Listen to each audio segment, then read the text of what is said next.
Get your fucking ass up and work. It seems like nobody wants to work these days. Another club, plane, next place. Wouldn't you like to know, weather boy? I actually did it myself. Yeah. Nice. I mean, let me ask the audience. Welcome. Oh my gosh, where do you think we are? Rainbow, don't tune in. We're touching grass, guys. Oh my god. Like, this is actually kind of crazy as people who are like as chronically online as we are. Like, this is kind of a big step. That's actually kind of one of our topics today, of whether or not you're an inside or an outside person. Yeah. So we can discuss that. Can't wait to get in. We'll into also be Get going into down a it. rabbit hole that I accidentally went on, which is like tourism in Oregon, and not like, oh, what should you do if you visit it? That was kind of originally my intention for the topic. Yeah. But that sent me down the rabbit hole of like how fucking insane of a growth Oregon has had in the last 2 decades, like in regards to tourism. Yeah, for real. So we'll discuss that a little bit. And we have a viewer submitted question, a very thought-provoking viewer submitted question that we will discuss later.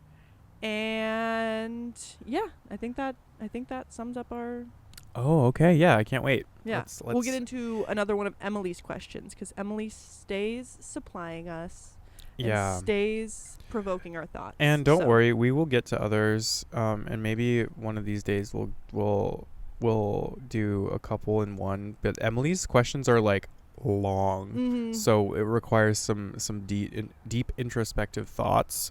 But yeah, I want to be able to just let you know that if you have submitted a question, you will hear from us at some point. So, without further ado, we can just slippy slide right into our bi-weekly debrief. I think you should go first, because not a lot happened to me in the last week or as you two, can see, that I house sat this. Should I say this is my mom's house? I house sat for my mom to hang out with my puppy last weekend. Yeah. That's where we are right now. So if you hear a puppy, I mean, I'll probably edit it out if he barks, but if you hear any puppyage. A puppy being like a 21-year-old dog. Gray on say. He's like 12. Okay. Right. I just got the palindrome wrong. So, yes, when I say puppy, I mean the dog that I've had since I was like 12. Yeah. So, right. So Didn't you get him in 5th grade? No, I got him the summer of 8th grade. Or either the summer of 8th grade or the summer of 6th grade. So it might have been 6th grade, because I feel like I remember. Maybe honestly.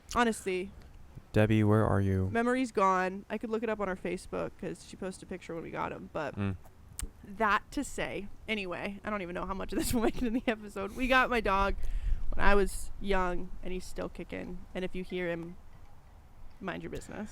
Right. I feel like I keep coming into these bi-weekly debriefs with being like, oh, I'm going to do this next weekend. But my boyfriend planned a very spontaneous trip to the coast.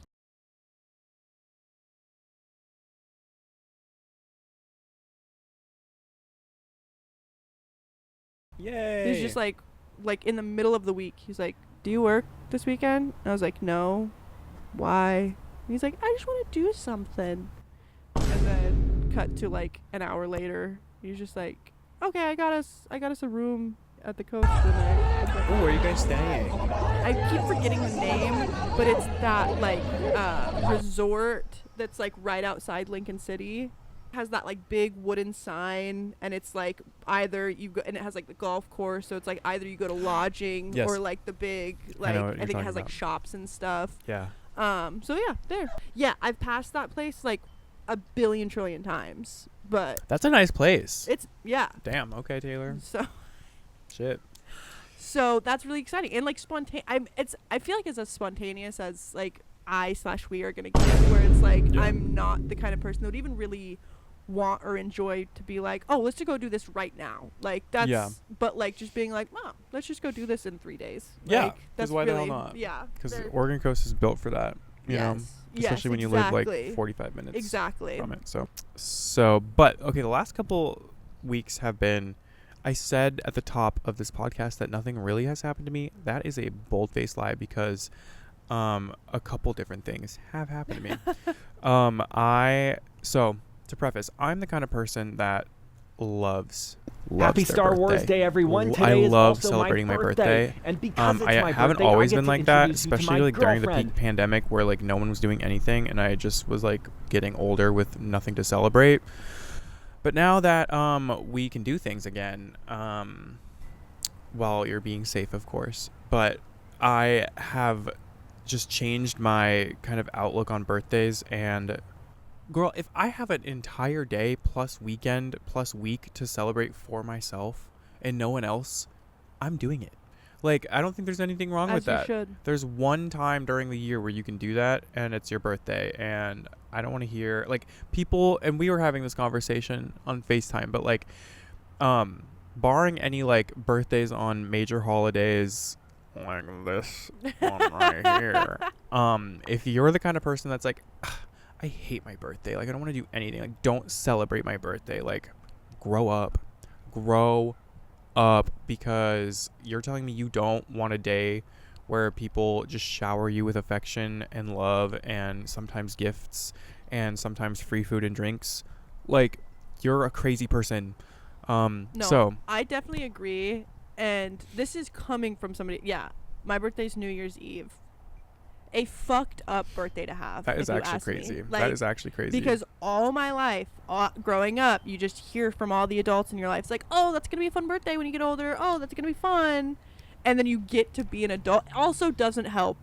I guess, no, technically I don't even have that excuse because I turned 21 and then the pandemic happened. So it was like, and I did go out and stuff. Like, I did, like, go to a bar and stuff for my 21st. But it's like, even at that time, like even at 21, I would say I was still like the vestiges of this attitude were still clinging, where I was like getting older and making a more concerted effort to be like, I like my birthday. Because really what it is, let me just tell you, is that the feeling of not liking your birthday, okay, I don't want to speak like this is the fact for everybody, but for me, it was the idea of like my birthday is not only on a holiday, but a holiday where people usually go out to party. So then I'm saying once you get into like teenage years or adulthood, right, is like those are days people are going out to party. So you're coming to them with the idea, especially as the kind of person that I am. I'm like not a huge I mean, I had an era, but like anymore, I guess this doesn't make sense because in that era I was a huge partier, but like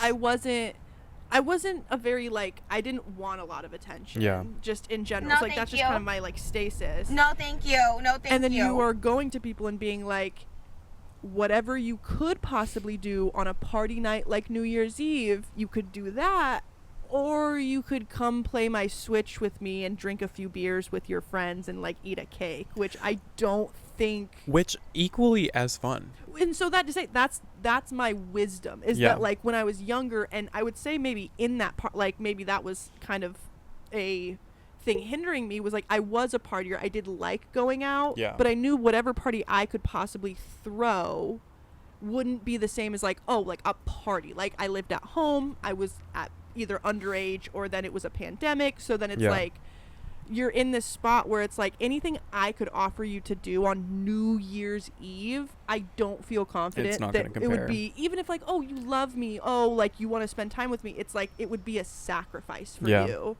And then it's the older I've gotten, it's like the people that love me, I don't think would feel that way. No. Like just that voice telling me that like, oh, that's the fact of the matter, is that they would be sacrificing their New Year's Eve to hang out with you, and then getting to an age where it's like, I don't think people that love you feel that way. No, it's definitely not. Yeah, it doesn't feel like last year when we hung out and went out and stuff. Like, and we literally just like had an Airbnb and went to a bar. I mean, I was sick, so we probably would have gotten a little rowdier if I wasn't sick. But even still, but we still got kind of rowdy. Yeah, exactly. Yeah, so and that it wasn't to say sick and just doing like going out to a bar was so fun. Yeah. So and it wasn't like a sacrificing feeling. It was like, oh, we get to do like two things in one, but we get to celebrate this person as well. So all that's to say, my birthday is not until October, but I am, because I care so much about my birthday And the more birthdays that pass, the more I want to invest time and energy in making them fun, not just for me, but for those that I invite and want around me. Like cultivating an experience. Yes. Yeah, not only for you, but just like the people you want to spend your birthday with. Speaking of Airbnbs, I rented a Verbo for the weekend. Better. And this harkens back to a conversation we had a couple episodes ago where fuck Airbnb, Verbo is typically the way to go because you usually get to rent out whole houses. And Airbnb has a strict across the board, at least to my knowledge, across the board, no partying, no events, blah, blah, blah, which, whatever, cool work. There have been horror stories, I understand. Verbo is unlike that, and they allow events on some properties, and some hosts can do that. So I was so lucky enough. I was literally scrolling my phone at like 4 a.m. on Verbo being like, I just feel possessed to like find, because this goes into what I'm about to say, but I found an event property that happened to like house like 5 people, but you can have up to like 30 or 40 people there. And they do like, you can have weddings and like birthday parties and stuff there. So I found it, booked it. It seemed like the stars were aligning. I was like, I can't just not book it. So I ended up pulling the trigger.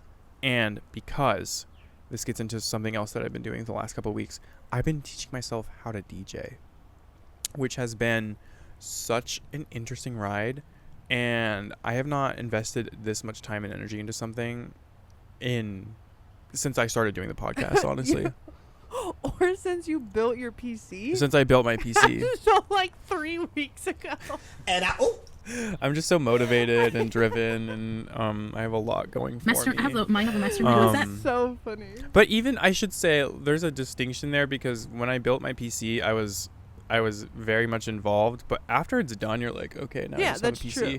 But with DJing, it's like a constant. You're teaching yourself every single time you practice. That makes sense. So I have not felt, the urge to stop that energy flow. Like every single time I pull up my laptop and my DJ board, I'm like, this is just fun. Like I'm having a good time learning the ins and outs. So the reason I booked the Verbo is because I wanted to throw a birthday party to where I could like DJ my own birthday party.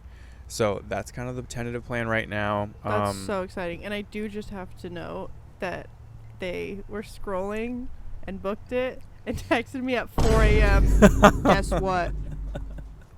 Knowing full well she was asleep. 4 a.m. Knowing full well. And so then I wake up probably like 2 hours later, and then I'm like, what? Like, me asleep after you texted me. So I type back like, what? And then hours go by. I'm like, you're sick in the head. What? Text me back right away. I just had to like build up the energy.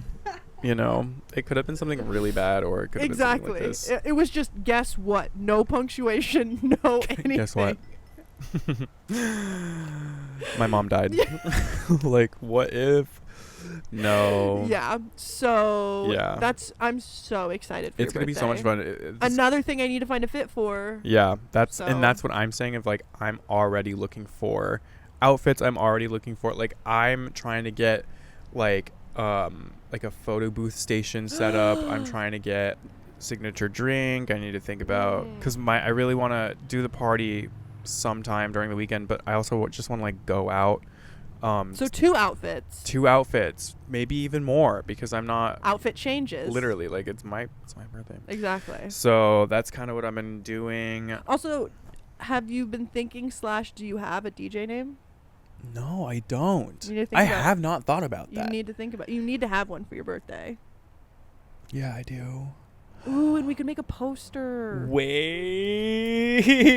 That, I think that's all I had in terms of what I got going on. Oh, went on a few more dates. That was kind of it, and like that was fine. Oh, one more thing. I'm going to an Addison Rae night at the Holocene in Portland with some of my friends. Shout out Jake for putting this together with me, because Holocene throws events like that. Sometimes they'll do like a pop girl night, or they'll do like a specific artist catalog night. Yeah, they did a Lady Gaga night. Exactly. Like, I think recently. So yeah, that's gonna happen not this weekend, but next weekend. So it's not like a weekly debrief, but we planned it this week, so I guess it's technically So you'll part of hear it. about it next episode. Exactly.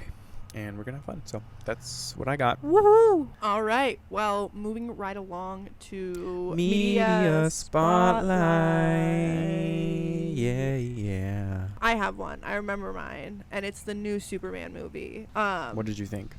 It was really good. Really, people were not happy. I thought. I've seen. Oh, really? Because most of the. Oh. Actually, yeah, haven't really seen anything bad about it.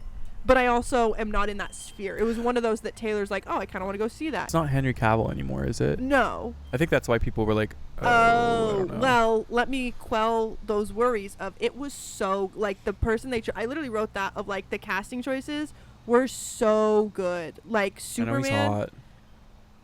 Well, yes, he's fucking Superman, so duh. He is so fine. It's not even funny. Superman was really good, and because it was fun and it was campy Yeah. and it was kitschy while still being like a superhero movie that had action and had a plot, like and it had Lex Luthor, which is a guy. Right. I'm forgetting his name. The dude that I always think is Nicholas Hoult. Is it Nicholas Hoult? Lex Luthor? Yeah. Wait, let's see. Is it the same Lex Luthor or different? Meaning? Like from the movies past. The guy who plays him. Oh, no. I think I don't think they have like reoccurring. And it is Nicholas Hoult. Wow. Yeah. Got it in one. It's Jesse Eisenberg in Justice League, though. Huh? In Justice League, it's Jesse Eisenberg. Oh, yeah. I saw a take on a podcast that was like, I cannot take him seriously because he just looks like that. He looks... Jesse Eisenberg? Yeah. I can't take him, like, as a serious actor because he just looks like that.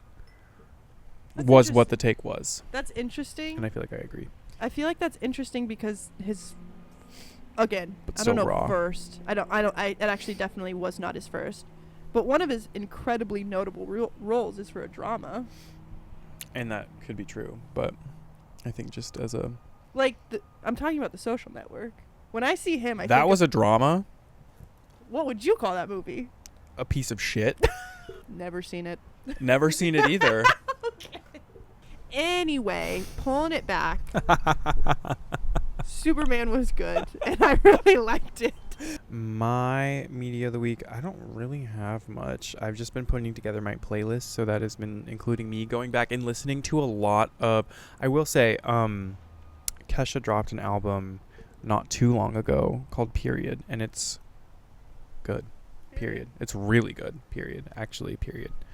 And everyone should listen to it. It has bangers such as Joyride and Boy Crazy. It's just such a fun, there's a really like emotional song called Cathedral. Yeah, everyone listen to it. So the reason I say that is because in putting together my playlist for my birthday, Mega Mix, 10 hours, by the way. Oh my god. It's a 10-hour playlist with the goal being obviously not every single song is going to play start to finish, like A to B. You know, it's going to be like there's parts where you'll mix into other songs. Mm-hmm. So I just wanted enough source material, but still, as I was looking, I was like, oh mama, like that's a little bit, you know, a little bit crazy. So yeah, I've been listening to a lot of like I was listening to older Kesha, and I was listening to Lady Gaga's The Fame, and so yeah, that's been my focus, is just trying to get together songs that have like a coherent vibe to them. So I wish I had more to give, but I don't really watch anything. Yeah. Or do anything except for like TikTok and Instagram Reels. No, valid. Literally, that's what all I watch right now is just like D&D campaigns. Yeah. That's what I've been binging on the It's last okay. few weeks. So, I'm an iPad kid. yeah. So, anyway. Yeah. I'll let you take the baton here because you did a lot of the research. So, yeah. The first bit of my note taking really shows you the direction I was going in for this topic. Right. Because it's just like, yes, Oregon, I mean, I'll even zoom out to the Pacific Northwest, has some of the best. Just like things you can do outside. That's a fact. You can go to the ocean. You could go to the mountains. You could go to red rock, dirt. You could go to forests. You can go to fields and valleys. We have so many different climates here. And you could probably do that all in one day. If you really tried. Like, and you would wanted be to. in the car for like 99% of your time. You'd probably be able to Yeah. like get out of the car because Oregon's big. Yeah. Okay, to like get from here to Eastern Oregon is like hours. Yeah. But you could do it all. You If like could. you could do anything you wanted, Yep. like recreation wise, essentially. And now there's a train going by. Down that path that I was going down of just like blowing smoke up Oregon's ass is that it's like, oh, what is like the facts? What are the numbers here? What are the facts? No printer. And something that it's like I feel like is kind of just intuitive, like as somebody that's been raised here my whole life, I did like the idea that tourists and people like whether it's tourism, just tourists or people like moving here has gone up so much in the last 2 decades that it's like it's taken me this long to be like, wait a second, that's like my life. Yeah. Like the Oregon I was born into was slightly different than the Oregon I am experiencing as an adult. Yeah. Which is just like a wild concept to think about. And it makes me like literally I haven't, but hopefully I'll see my mom. Is like I wanted to ask my mom of just like what was that like? Yeah. Of like when Oregon wasn't known or thought of as a tourist destination. And don't get me wrong, I'm not sitting here trying to be like everyone's coming to Oregon, it's just getting but Oregon has changed places, has moved up in ranks of like places people will visit for vacation. Yeah. And so yeah, and I say back, like it was the stuff that I was reading is like the big surgeons came mid 90s and then like the early 2000s. So that's what like roughly I'm 26, like roughly my entire lifetime has just been the shift of then it being not known or thought of as that to then seeing fucking TikToks with hundreds of thousands of views of people being like, come do this thing in fucking Portland. And you're like, whoa, whoa, whoa, whoa, whoa, whoa, whoa, whoa, whoa, Yeah. whoa. And it's crazy because I distinctly remember a time where, like, do you know, like, the Travel Oregon ads? Yeah. Like, that wasn't a thing, like, No, as a kid. Exactly. I read about that, like, I don't even think I wrote it down, but I did read that Travel Oregon in the 90s went from being, like, like they had some sort of vague, like, visitor board of it just didn't not exist. And then switching over to like, let's actually put some thought into this. Like, let's actually like try and do some work to see if people want to come here. Yeah. And lo and behold, and people do. Darn tootin' they did. Yeah. So. And did they come? And come they did. Come they did. I couldn't get one-for-ones of like, oh, this is from 98, and then this is the same statistic from 2020. Like, I couldn't find that. But to just give you an idea of, like, there was a shift. In 99, there was, for overall visitor activity in 99, was 2.5 million. 2.5 million people. In the entire year. In the entire year of 99, there was about 2.5 million visitors. Which just to Oregon in general. And that was that data was from main attractions like the zoo, aquarium, High Desert Museum, the Shakespeare Festival, like things that are just like here in Oregon, like the tourist attractions of Oregon. Because then separately, which was pretty surprising to me, national park visits were only at 877,000. For the whole year of Oregon, only 800,000 people visited national parks.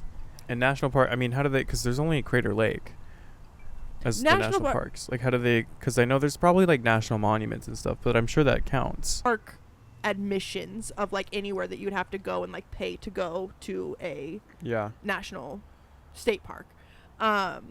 Which is still low. Yeah, like that was just what was surprising to me is like even just like that was just like people in general, like including Oregon. That was the thing that they said. So this isn't necessarily them recording this data of people coming from outside of. This is just the amount of people that visited those attractions. Mhm. So that's where it's a little watery on then, like, okay, well then how many people came from out of state? How many people are being Yeah. a tourist in Oregon? Yeah. Versus that is just like the ground level, how many visitors those things had.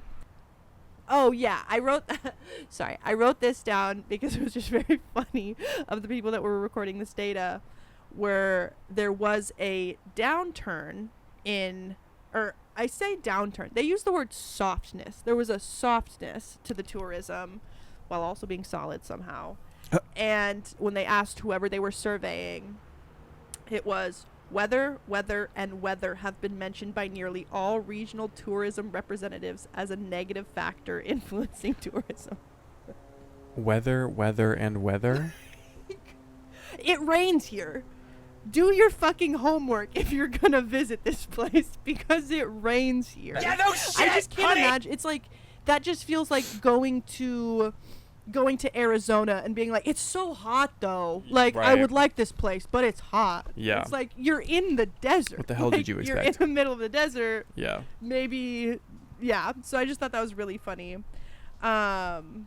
Also, interestingly, though, it also noted high gas prices as a significant travel inhibitor, particularly for the, like, Oregonian travelers, like people that were just trying to go out for day or weekend trips. Which is so true, because you'll see even maps today that are like, the West Coast has, like, just the Western United States in general has like some of the highest gas prices Yeah. in the country, which is So- great. Like, our gas right now is like close to $3.89 Yeah. a gallon, which is like, you're joking. I just thought You're it was joking. funny too, because of like the concept of like hot, like me just having a pea brain. It's like, oh yeah, your high gas prices, what, 75 cents? No, right, Like, oh, right. sorry, Right. sorry.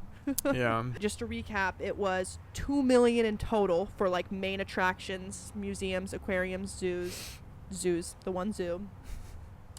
And by 2019, Oregon had a $12.9 billion tourism. Holy shit. I was like, wait, though, where?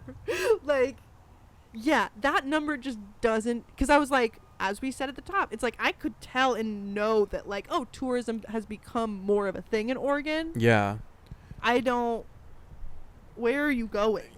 Like, Not what- much. I feel what like are you not doing? much has changed in the last, like, I feel like there haven't been any new zoos or aquariums built. Yeah. Not like there hasn't been any new national parks, like, designated. Like, Yeah, it's pretty much I would all the say same it's thing. like probably just like infrastructure stuff. Like, we Yeah. just definitely updated of like, oh, people are here now, let's make room for these people. Yeah. But yeah, I had a hard time finding more generalized info. I'm really upset. I know I put it down and then was like, I feel like this is too tangential, but then like, I don't even care if it's tangential. I'm going to say it. I also read a really interesting article about just like gathering data for this, and I believe that would have been circa 2006. I don't know. I believe it was early 2000s when they were gathering this data. Of basically the idea that for Oregon specifically, a lot of our tourist, like tourism towns, and then the example they gave being Bend, Yeah. comes from the logging industry, where it's like when the downtick of logging jobs became a thing, logging communities were like, well, how do we as towns keep ourselves afloat? And then they started investing in like things that would just pull in outsiders. So it's just like, oh, that definitely, like, in a lot of coastal towns too, like when fishing's still very big, but when fishing was a bigger thing, that's what those communities survived on. And then now that it's still absolutely a thing, it's like they're tourism cities now. Yeah. So that's just so interesting to think of, like, tourism being an answer to a problem, that they're just like, well, let's see if people want to come here. Oh, Yeah. people do. And so then that to say, that's the brunt of it, where then you have places like, so then this article was talking about Bend, of the places that do that, but then kind of overkill, that then now you have a situation in Bend where it's like you can't afford housing, you Yeah. can't, like, land is so expensive, the price of living is so expensive, like, because so many people in the last very short amount of time, 2 decades, have flooded there and Yeah. have started being like, okay, like these I'm are gonna towns. live here. These are towns that weren't built for that, and then have just had to adapt to that in a short period of time, which is just so interesting. Yeah. So yeah, that was really noodling for me, of being like, okay, I know it has upticked, but being like, oh no, it has like significantly, like in a statistic way, Yeah. like gotten so much bigger. Not just like, oh yeah, a few more people come here now and then. Yeah. Like, Because I feel like Oregon's always been like a hidden gem sort of Yes. vibe. And then because when my grandparents moved here, it was like the 70s, and they were like, yeah, no one really Yeah. came here. Like, people obviously loved living here, but like the whole trope being like, don't tell anyone about moving Yeah. here because like you're gonna, whatever, you're gonna ruin it for. That's a separate conversation. But then yeah, come the 2000s, 2010s, that's I feel like when the Travel Oregon initiatives start to really Yeah. change, and then people are like, oh my gosh, wait, it's actually really cool here. It's like Washington, because I feel like people were already like visiting Washington Yeah, State, I feel for like example. Seattle has been an established Yeah. like tourism city for longer than 2 decades. I could be wrong. I Yeah. didn't do any data collecting on Washington, but I would also agree. But then they see Oregon, and then they're like, wait, this is cool. And like not many, it's like kind of off the beaten path, like let's Yeah. just go here. And then it just kind of snowballs, and now Yeah. everyone lives here, and now everything's expensive and whatever. Yeah. So So the data seems to back that up. that's the rabbit hole I went down. It was just I was started talking about fun activities to do in Oregon, and I was like, wait a minute. Yeah, and I mean, I remember learning in one of my like natural resources classes that I think back in like the 80s, so this is kind of before the new tourism initiatives, but whenever they made Oregon's beaches like fully public, there's like some yes. initiative from the governor at the time that like was a huge pivotal moment, because That makes sense. especially for coastal tourist towns and stuff, Yeah. like people could actually just like anyone could go on the beach at any time. That's You could like hang out crazy. whenever you wanted.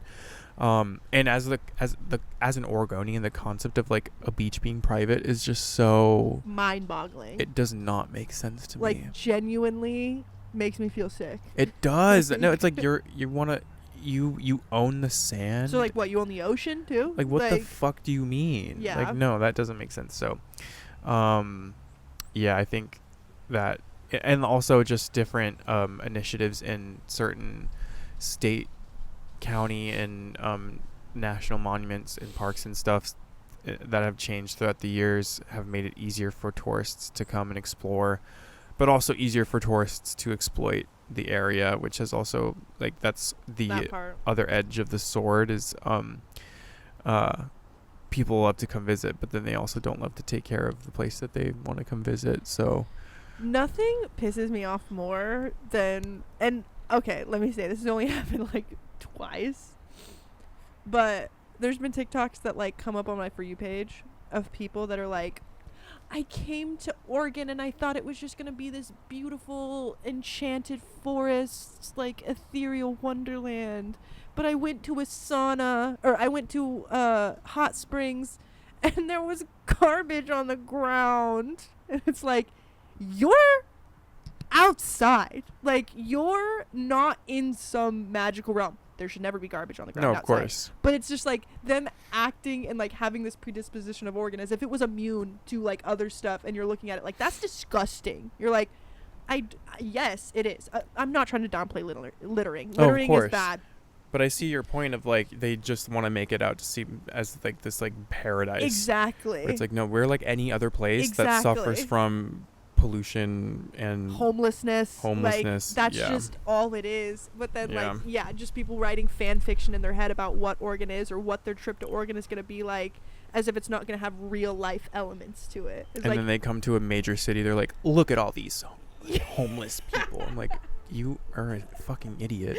exactly. Yeah. Exactly. So yeah, that's all I really got on that. It was just very interesting to read about. Oregon is a beautiful place, and if you choose to come visit here, if you live out of state, our 30 listeners probably all live here, but Yeah.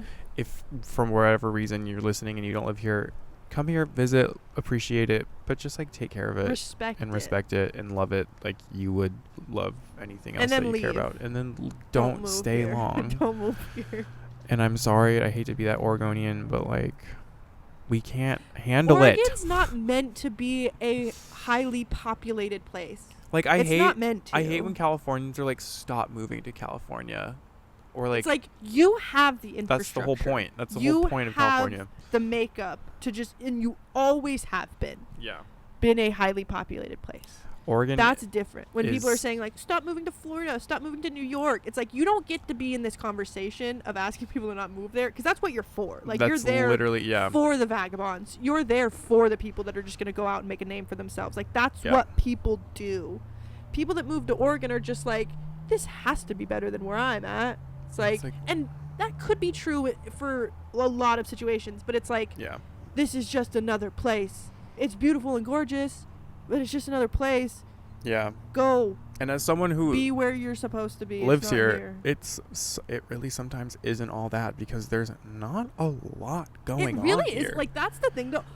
Maybe I already have griped about this because I will talk about this to anybody who hears it. If you like going to concerts, fuck all. Yeah, you're Fuck all. like any major I'm going to San Francisco to see one person that Yeah. I like.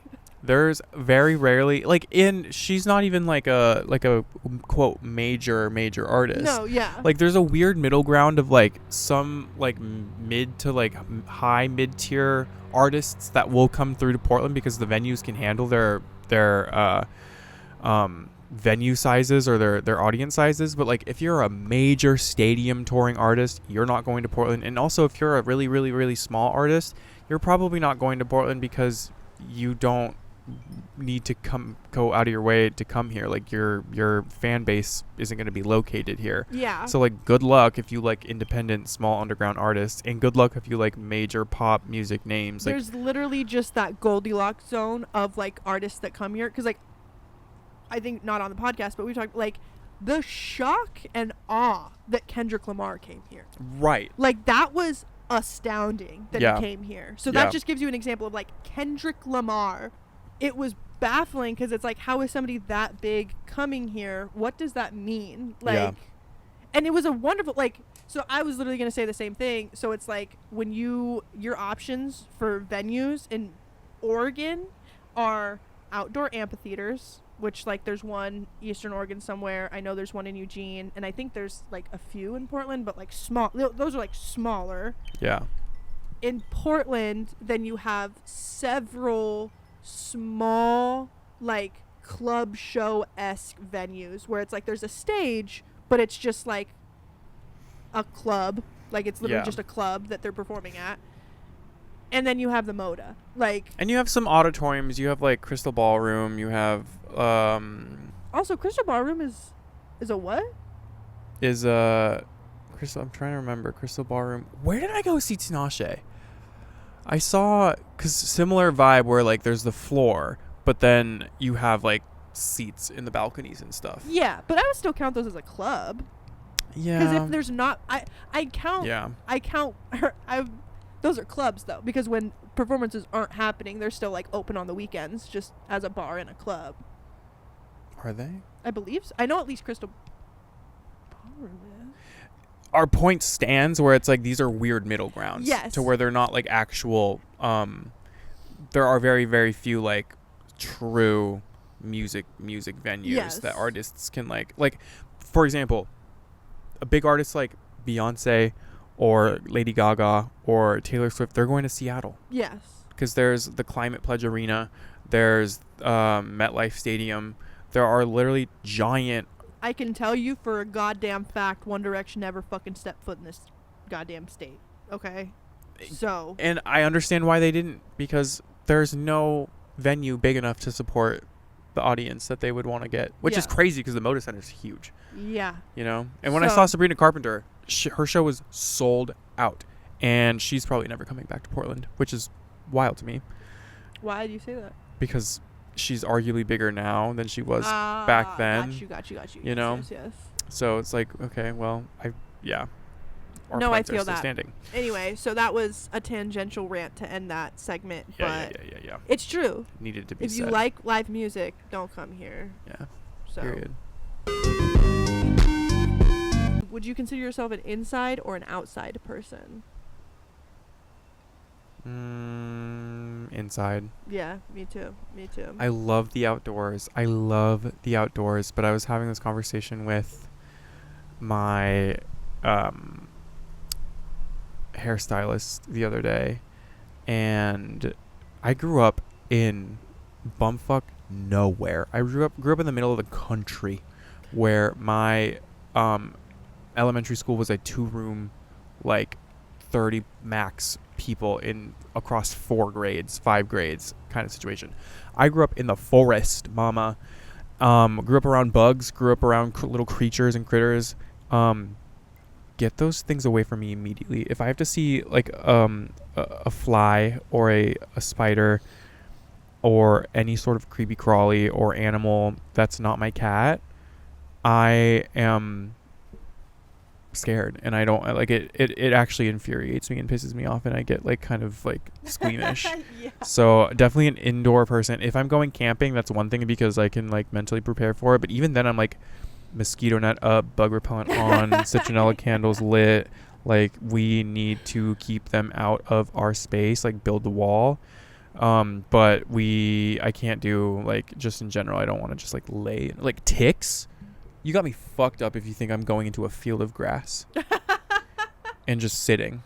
No, I feel that. Like touching grass, sure, but like we got to do a tick check after. You're preaching to the choir here. So I wrote down, in theory, I'm an outside person. Yeah. In theory, because I love being outside. I enjoy being outside.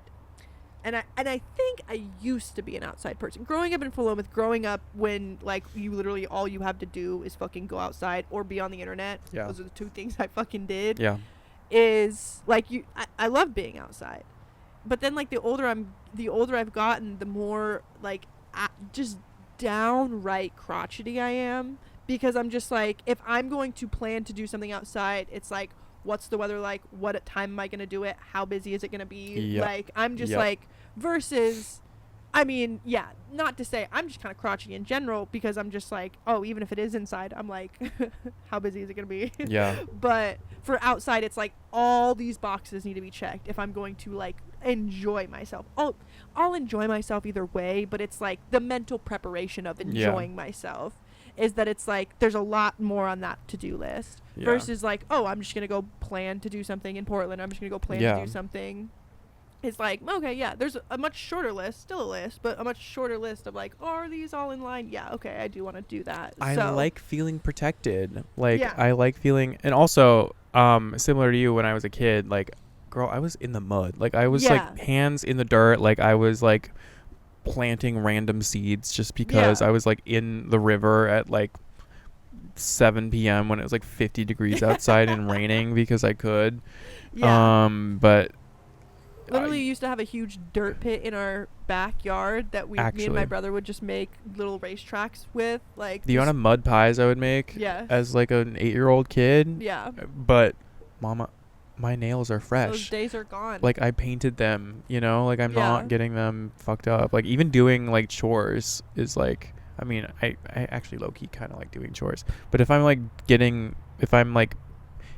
got my hair done or something, or like did my nails or something, I'm like, ugh. I don't deserve this. Ugh. Yeah. Not to be a gay guy who's like, okay, gay guy, but like I definitely, and like hanging out with kids is like also one of those where it's like, I need to fucking take you outside. Like you need to be outside, so I guess I need to be outside. Of course. Yeah, it is just definitely, I enjoy being inside more than I enjoy being outside, which is just crazy.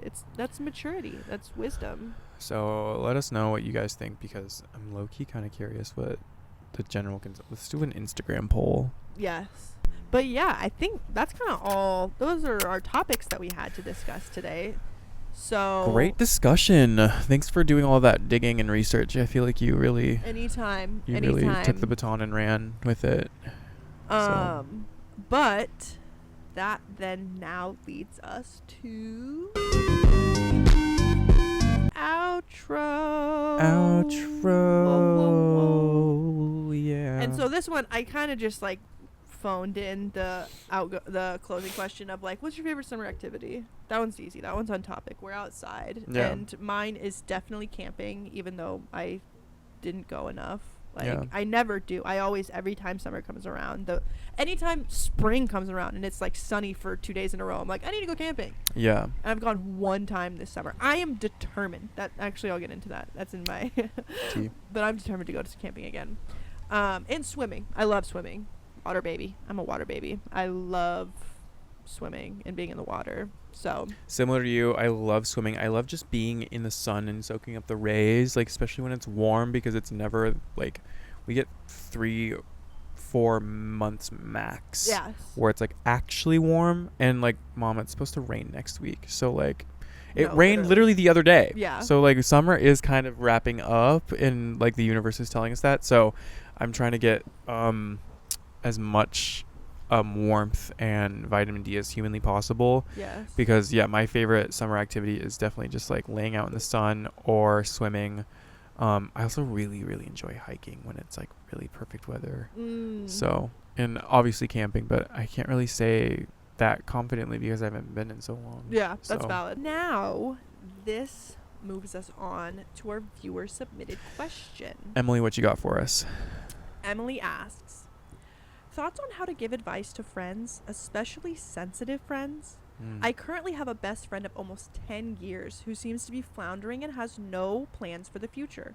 She has had a history of quitting jobs after only a few months because she either felt uncomfortable or her employer wasn't pleased with her performance.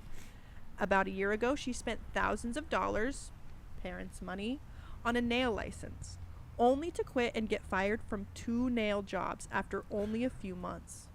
Predictably, she now regrets getting her nail license and is thinking about spending even more money, parents' money, and going back to school, even though she has stated 1,000,000 trillion times that she hates school. I desperately want to tell her to stick it out and experience being uncomfortable for the better of her financial and professional future, but I don't think it's my place. She is so sensitive, and it feels weird giving her advice on what to do. Like, even advice from her parents would make her upset, so I don't know what to do or if I should do anything. Have you had any experience giving professional or financial advice to friends? How did it go, if you have? Any advice on what I should do?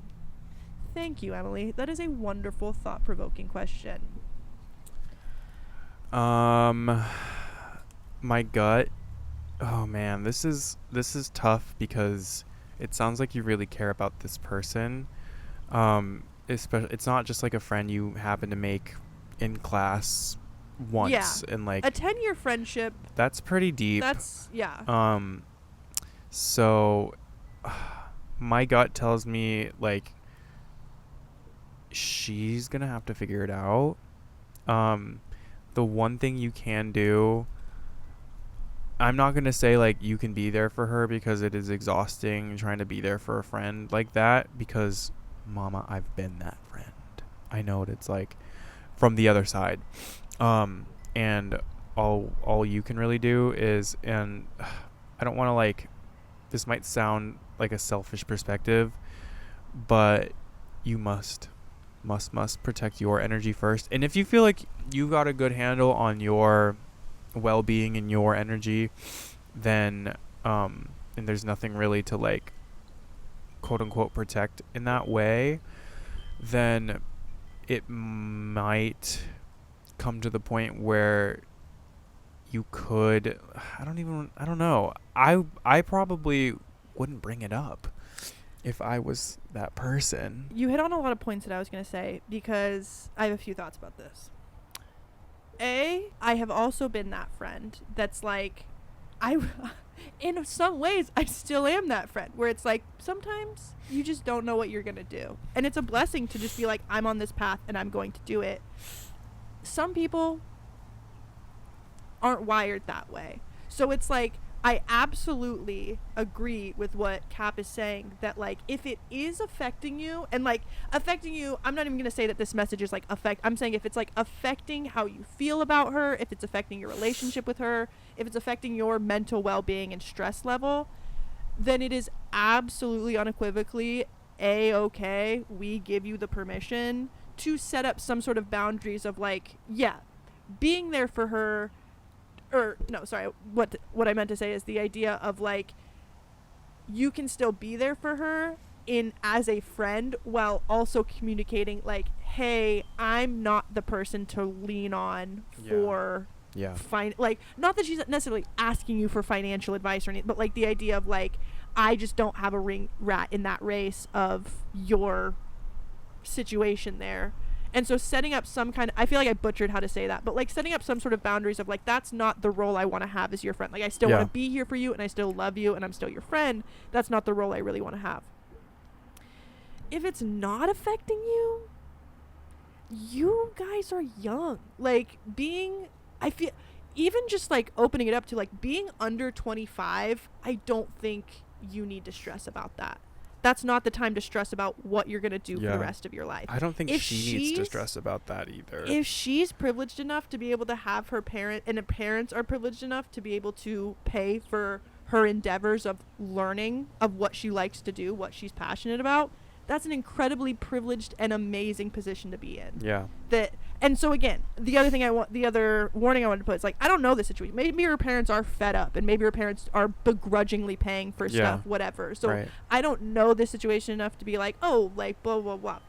But just from what you've written is that it's like, it's not, and I'm not trying to put words in your mouth, Emily, but it's not shameful to have your parents pay for stuff. Under 25, there can be an element of post college, starting to be like a big boy, a big girl.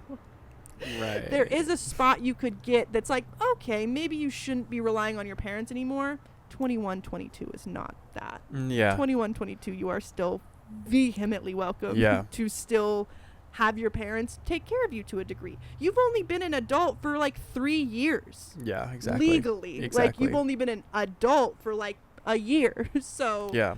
it's like, I don't think there's any shame connected or should be any shame connected to your parents helping you out. So yeah, that's kind of the biggest one I wanted to say, is that like, if she's privileged enough to have her parents help her out while she tries and fails at stuff, that's what your 20s are for. Yeah. That's what your entire life is for, is Yeah. for trying stuff, maybe failing at it, maybe Yeah. succeeding, maybe loving it, and going from there. So like I said, if it is affecting you, just put up some healthy boundaries. Just put up, hey, this is weighing on me and I don't want it to. I still love you, still want to be here for you.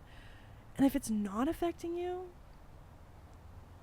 Just let her work it go. out. Let her work it out. And if it really is, even if it's passively bothering you that much, then, I mean, you do have every right to distance yourself from the friendship in a way Distance is that you also a want. great answer. And if she brings it up, then I would say just, be as honest as you want. Be honest, but you don't have to break down like, oh, I think you're abusing your parents' financial situation. Like, you know Yes. what I mean? You can just be like, yeah, you can phrase it in a way that comes off gentle and In situations like this, I would say with most any social / interpersonal conflict, I statements are your best friend. So yeah, that's our question. Thanks, Emily. And I fear that we've like name dropped her so many times that if her friend happens to see this, Second to last thing we'll talk about is our manifestation, which, as I had alluded to earlier, it's going camping again. I Yeah. will go camping before the rainy season starts, which is And- approximately mid-September. if not fucking next week, like I saw the weather forecast. yeah. But I think officially it'll be, and I mean it could.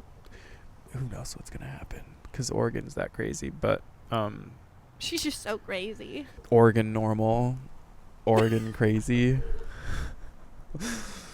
So good. So, but yeah, similar to you, I need to go camping. And also, I've said this so many times, and my manifestation's actually coming true. I'm going to Portland to party with my friends because I'm going this weekend to see my sister, and we're going to go to the river. So I'm actually Ooh. killing a lot of birds with one stone here, because I'm going to hang out in the sun. I'm going to the river. I'm going to hang out with my friends. I'm going to go out probably. And we're going to do that all in a few days. And then the next weekend after that, I'm going to go back up, and then we're going to go to Addison Ray. And then so that's my manifestation all kind of lumped into one. So lovely. So yep. And our shout out this week goes to my mom and Vivi. Thanks, Debbie, and thanks, Vivi. I saw your mom's comment. Because you guys commented on the YouTube video. That was so thank you. cool. Vivi, Yeah. I'll give you a shout out anytime. Another Vivi shout out. Vivi's one of the coolest people I've ever met. So Period. love her. Obviously love my mom. Love you, Debs. Thank you. Love you, Deb. And also we got a hate comment. We did?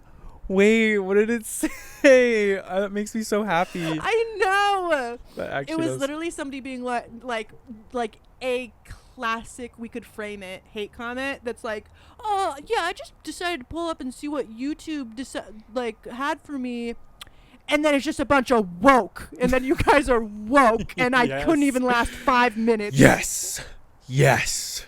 And then I just commented, this was 9 days ago, by the way. They commented this 9 days ago. I just replied today and was like, you cared enough to comment. Yeah. We appreciate you.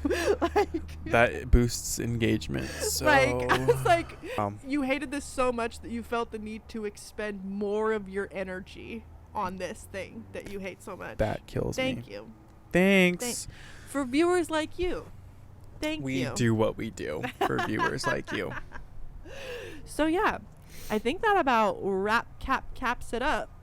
All right, that was a fun little. This will be play on words. experimental. This may be dog shit. This really very, very genuinely may be dog shit. We've been playing around with things, as you've seen the last few episodes. So if the audio sucks, I'm sorry. We'll still be uploading this. there's literally trains going by. There's cars. There's construction. There's dogs barking. There's wind blowing. There was an airplane at one point. Yeah, so it's So- just kind of a snapshot of our We'll lives. see. I'll do my best to edit out the big chunks of it. If Yeah. there's stuff that I have to leave in because we're talking over it, then I probably will. Right, So right, just right. a heads up, okay? I'm Period. sorry.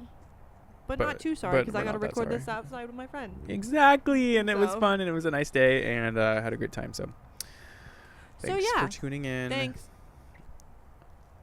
The audio cut out right before we could finish saying the end stuff. So like and subscribe. Thanks for watching. Bye.